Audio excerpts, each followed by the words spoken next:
Hey everyone, and welcome to the Family Fudge. I'm Jennifer, and in today's video, I'm going to be making 10 super easy and kid-friendly freezer meals that are perfect for back to school.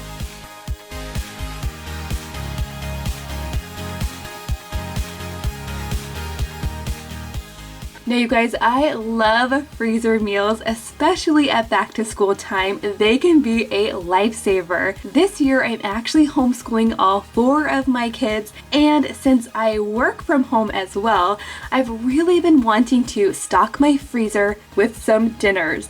That way on nights when I'm super busy with all the things I'm trying to get done, I know that dinner is already planned out and all I have to do is pull one from the freezer and heat it up. My favorite kind of freezer meals are the ones that are quick and easy to make, that don't have a bunch of ingredients, and they have to be kid friendly. So that's exactly what I'm going to be making today. Now I picked out 5 of my family's favorite easy freezer dinners, and I'm going to be making 2 of each of them. The total for all of the ingredients for these meals came to just over $100, so that's about $10 per meal, and since they're going to feed my family of 6 plus we'll most likely have some leftovers too, I think that's pretty good. If you'd like to make these recipes yourself, you can find them at thefamilyfudge.com, as well as a free template for printable labels that you can use when making your freezer meals. And now with all that being said, let's get started. First up, I'm going to be making a lazy pizza lasagna. Now technically this isn't pizza or lasagna, it's something kind of in between. You might have seen some recipes like this before, but I make mine a little bit different. Now like I said, I'm going to be making 2 of these for my freezer. I'm going to start by adding some non-stick spray to my pans. I definitely don't want this to stick because I like to reuse these pans as many times as I can. Now I'm going to set these pans aside and I'm going to prepare my cheese mixture. Now I don't know about you guys, but cheese is my favorite part of a lasagna. So I'm going to be putting plenty of cheese in this casserole. And keep in mind I'm actually doubling this recipe, but if you wanted to, you could just make 1. To my large mixing bowl, I'm adding 4 cups of cottage cheese. If you wanted to, you could use ricotta cheese, but since cottage cheese is a little bit cheaper, that's what I'm going to use. Next, I'm going to add 4 cups of shredded cheese. Now, I really like to use the Italian blend because it's several different kinds of cheeses mixed together. But if you wanted to, you could also just use mozzarella. And then to season this up a bit, I'm also going to add about half a teaspoon of dried Italian seasoning. Now, I'm just going to give this a big stir until everything is nice and combined.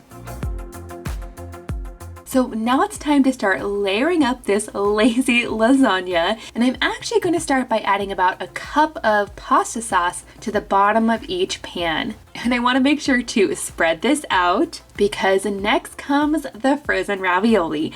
Now I'm using cheese ravioli, but if you wanted to, you could use meat ravioli or even spinach. That would be delicious. And I'm going to arrange these ravioli over the pasta sauce in a single layer. For the next layer, I'm going to add the cheese mixture. I'm going to start by just plopping it on here, and then I'm going to try my best to spread it out.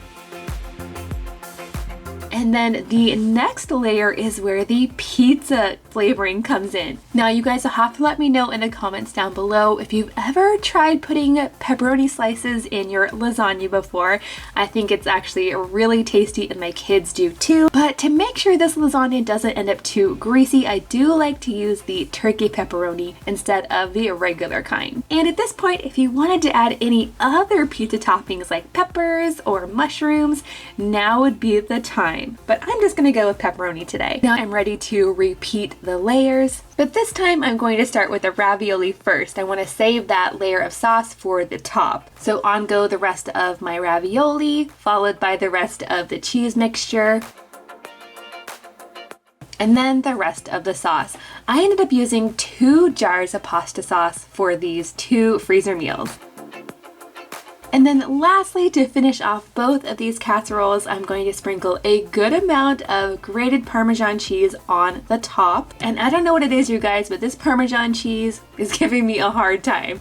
I'm really having to shake pretty hard to get it to come out. Now at this point, I'm ready to wrap them up so they can go in the freezer. Now you can wrap them in plastic wrap or foil. You could even do both if you're really concerned about freezer burn. Now these will stay good in your freezer for up to 3 months, although I know I'm going to be using these a lot sooner than that.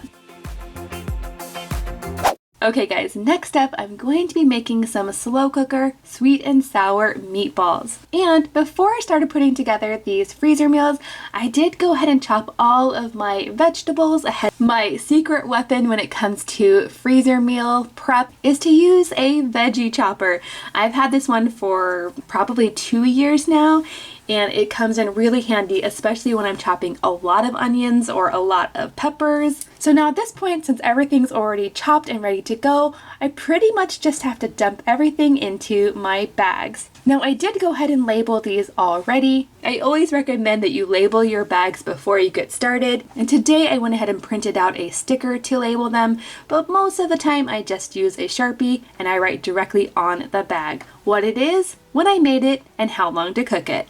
Oh yes, and I know I'll probably get asked about these stands a lot. These are freezer bag stands. I got them on Amazon and they do a really good job at holding the bag open while I'm trying to fill them. So since I'm making 2 of these freezer meals, I'm starting with a big old bag of frozen meatballs. These are already fully cooked, so that means they won't take much time at all in my slow cooker. And I'm gonna go ahead and pour half of these meatballs in one freezer bag and half in the other. And if you can't find a big bag of meatballs, you could just buy 2 regular size bags. Now at this point, I'm going to add 2 tablespoons of cornstarch into each of my freezer bags. As those meatballs are cooking, they're going to release a lot of moisture, and so will all of the other ingredients I'm going to add. So this is really going to help thicken up the sauce for these sweet and sour meatballs. Okay guys, next I'm going to be adding in an entire bottle of sweet and sour sauce into each bag. Now sometimes I will make my own sweet and sour sauce, but these freezer meals today are all about being quick and easy, so I'm just going to take some help from the store. Next, I'm going to add 1 20-ounce can of pineapple tidbits into each bag, and I did go ahead and drain the extra pineapple juice out of here. I don't want this dish to be too wet. Next, I'm going to add 1 medium chopped onion to each bag, followed by 1 chopped green bell pepper and 1 chopped red bell pepper. These peppers add so much fresh flavor to this dish, and even my pickiest eater doesn't mind them at all. Okay guys, so that is it for these freezer meals.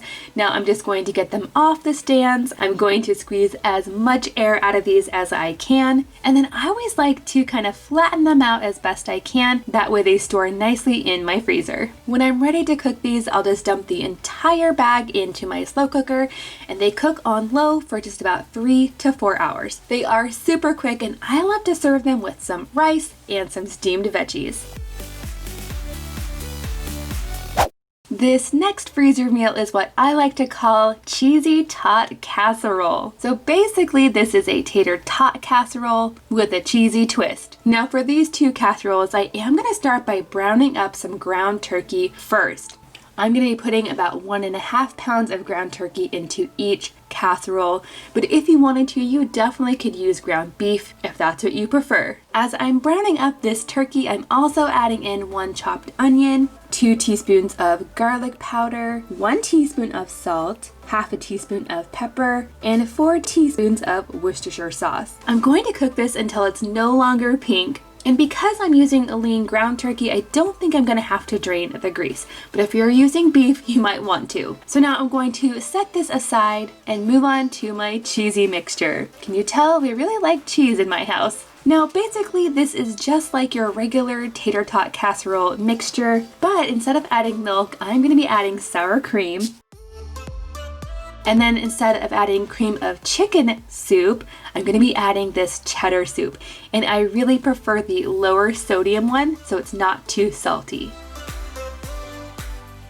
To this, I'm also adding 2 cans of cream of mushroom soup. And then I'm going to be adding in 2 cups of cheese per casserole. Now I know some people like to add veggies to their tater tot casserole, so you could add some green beans, some peas or carrots or even corn, but in our house we prefer to have our veggie on the side, not actually in our casserole, so I'm gonna leave those out. And now I'm just going to mix this all together. So back to my casserole pans. I did go ahead and spray these already. And now that the meat mixture has cooled down a little bit, I can go ahead and add half to one of the pans and half to the other. I'll go ahead and spread that out. Then I'm going to top my meat mixture with the cheese mixture. Half in one and half in the other. And then I spread that out as well. And then of course you can't have a tater tot casserole without tater tots. I'm going to need 1 bag of tater tots per casserole, and today I decided to go with the cheapest ones from Walmart. And don't worry you guys, I'm not really just going to dump all of these tater tots everywhere, although sometimes when I make tater tot casserole I do. But I have to say I do really like to line up my tater tots. I think they look really nice that way, and I also really like when the tater tots on top get nice and crispy. And there you have it guys, these look beautiful, and this is a really hefty casserole. I think we'll probably end up having a lot of leftovers for lunch the next day, which is great.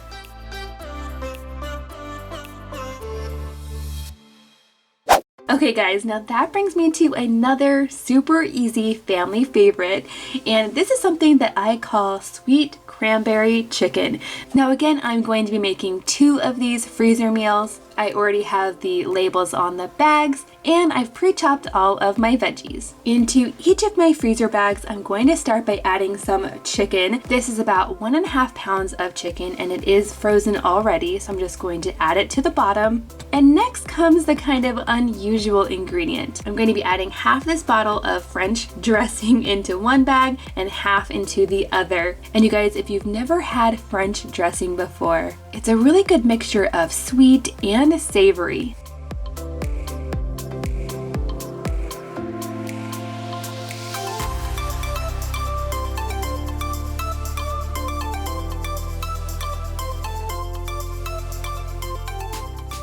Next, into each bag, I'm going to add 1 packet of Lipton onion soup mix.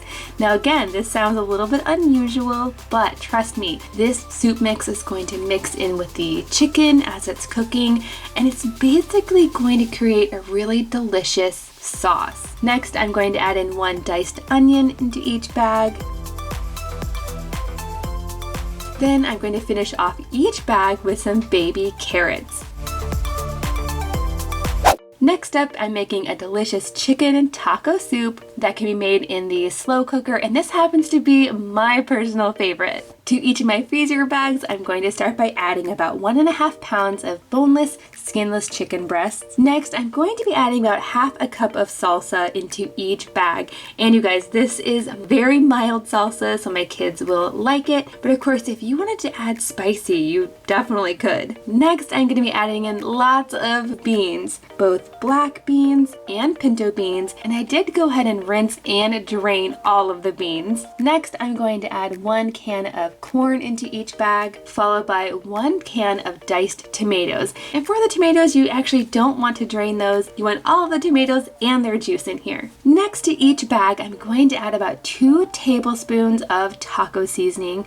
Now you could go all the way up to 3 tablespoons, but like I said, I want my kids to eat this. I don't want it to be too spicy, so I'm just gonna stick with 2 tablespoons. And now I know I said this is taco soup, but at this point you don't want to add the chicken broth. I just keep my chicken stock on the shelf, and when I'm ready to cook the freezer meal, I'll add it into my slow cooker, and then I'll add the chicken broth. I like to add about 4 cups. When this is done, I like to serve it with tortilla chips, shredded cheese, sour cream, and avocado. Okay friends, now I would love to know in the comments down below what your favorite quick and easy freezer meal is, because I'm always looking for more ideas. Now, if you're looking for some easy freezer breakfast ideas, you can click on the video right here. And if you're looking for some fun lunch ideas, you can click on the link right there.